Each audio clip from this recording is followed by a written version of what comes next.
नमस्कार, जय जोहार, जय छत्तीसगढ़। मैं उत्तम अपन देखा था एम्बिशन न्यूज। अभी अपन मौजूद हैं कवर्धा कलेक्टर कार्यालय के बाहर में और छात्र संगठन जो है अखिल भारतीय विद्यार्थी छात्र संगठन जो है कलेक्टर कार्यालय के बाहर प्रदर्शन करते देख सकते हो। पिछले आधा घंटा से प्रदर्शन करते और गेट लांग के अंदर जाके कोशिश प्रयास में हवा है। 8 सूत्री जो मांग है वो 8 सूत्री मांग लेके धरना प्रदर्शन करते। और जो कुछ दिन पहले 3-4 दिन पहले पीजी कॉलेज में वहां के जो प्यून है, प्यून ऊपर हमला हो रही थी ओला लेके और कुछ छात्रावास है कुछ दूर के वहां बताया जाते वहां के जो छात्रावास में हॉस्टल अधीक्षिका है ओकर माध्यम से लड़का मन के शोषण करे जाते।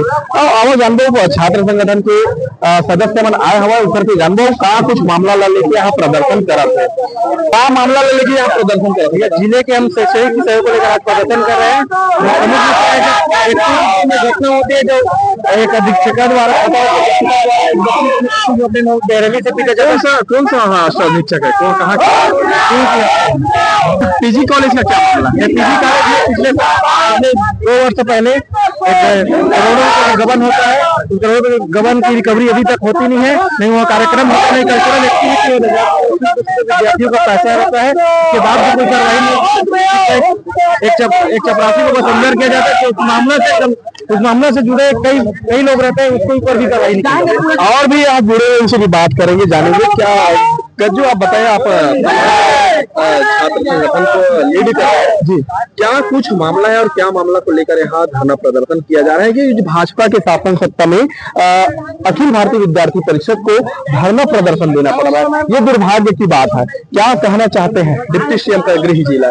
देखिए किस प्रकार से आज हम लोग 10 सूत्रीय मांगों को लेकर यह धरना प्रदर्शन आंदोलन कर रहे हैं कि किस प्रकार से कवर्धा के अंदर लगातार चाहे वो पंडरिया का क्षेत्र हो, चाहे कवर्धा हो, चाहे वो रेवाघाट जंगल हो, कि छात्रावास की स्थिति आज हम देखते हैं कि छात्रावास में पिछले कुछ विगत दिनों पहले कोई कुछ दूर का मामला सामने आया जहां वहां के अधीक्षिका के द्वारा उनके पति के कपड़े नहीं धोने पर वहां की बच्ची को पीटा गया और पीटने उस बच्ची की हालत ऐसी हो गई कि उसको हॉस्पिटल में एडमिट करना पड़ा। कौन अधीक्षक है, कुछ नाम पता, डिटेल नाम तो पता नहीं है, लेकिन कोई कुछ दूर का छात्रावास है ऐसा पता है जी। बाकी विषय 9 विषय हट गया, बाकी 9 विषय हट गया, 9 विषय के ऊपर मानते होगा, सिर्फ एक विषय के ऊपर बात होगी, वो है पीजी कॉलेज में गबन। कलेक्टर साहब के संरक्षण में है प्रिंसिपल। अपराधी के ऊपर कार्रवाई नहीं हुई इतने सालों से। 1 करोड़ 22 लाख का अगर हम लोग गबन कर लेते, हम लोग चोरी कर लेते, हम लोग खाकर चले गए तो अभी हम लोग जेल के सलाखों के पीछे होते। तो ये किस प्रकार का कानून का रवैया देखने को मिल रहा है, बहुत आश्चर्यजनक है, चिंता का विषय। बोला जाता है उसके ऊपर कोई अपराध सिद्ध नहीं होता, वो खाए नहीं है बोला जाता है। 4 साल से ऑडिट नहीं हुआ, कैसे नहीं पता अपराध सिद्ध नहीं होता? 1 महीने का समझ आता है, हर महीने कॉलेज का ऑडिट होना जरूरी रहता है, लेकिन 4 साल से नहीं हुआ फिर भी उसका अपराध सिद्ध नहीं होता, ऐसा कलेक्टर साहब का कहना है। ये बहुत आश्चर्यजनक और गंभीर मामला है और इसके ऊपर हम लोग कलेक्टर साहब के पहले किसी विषय में यही चर्चा होगी और मीडिया के समकक्ष होगी, फिर बात होगा आगे। आज हम लोग शैक्षणिक समस्या जो 10 ऐसी मांगे हैं जो शैक्षणिक समस्या है उसको लेकर आज हम लोग आंदोलन कर रहे हैं, जिसमें प्रमुख मांगे हैं जैसे कोचिंग संस्था जो गैर राजनकारी कोचिंग संस्था है जो जिले के अंदर व्याप्त है। और आपको बताना चाहता हूँ डीओ ऑफिस के सामने ही ऐसे 4-5 कोचिंग संस्था है जो गैर लाइसेंसधारी यहाँ चला रहे हैं, तो इसके ऊपर अभी तक क्यों कार्रवाई नहीं हुई? पिछले वर्ष 2 वर्ष पहले आप लोगों को भी ज्ञान में है कि पीजी कॉलेज में 1 करोड़ 22 लाख का गबन सामने आया था। जो मुख्य आरोपी BS चौहान था उनके ऊपर कार्रवाई नहीं हुई, छोटी सी कार्रवाई बाबू के ऊपर करके उनको जेल के सलाखों के पीछे भेज दी गई, लेकिन BS चौहान जो प्रिंसिपल थे उनके ऊपर क्यों नहीं हुई कार्रवाई? ये बड़ा सवाल है। क्विक उपदूर का मामला भी सामने आया है कि किस प्रकार कुछ दिनों के पहले नेशनल चैनल के माध्यम से पता चला है कि क्विक उपदूर में अधीक्षक के वहाँ बीड़ी पीते सिगरेट पीते बच्चों का वीडियो आया था, भोजन जमीन में करते सामने आया था। वहाँ के अधीक्षक वो गैर जिम्मेदारा वो सामने आया था। और क्विक का मामला हमें नई मीडिया के माध्यम से पता चला कि क्विक में ही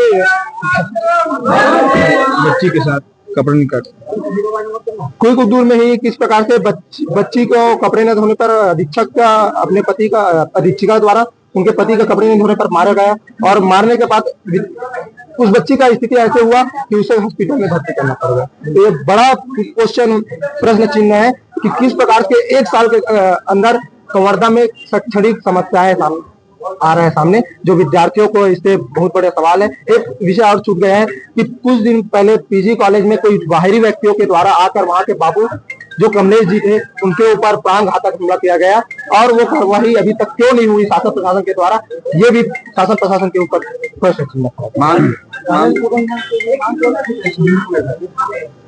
जी।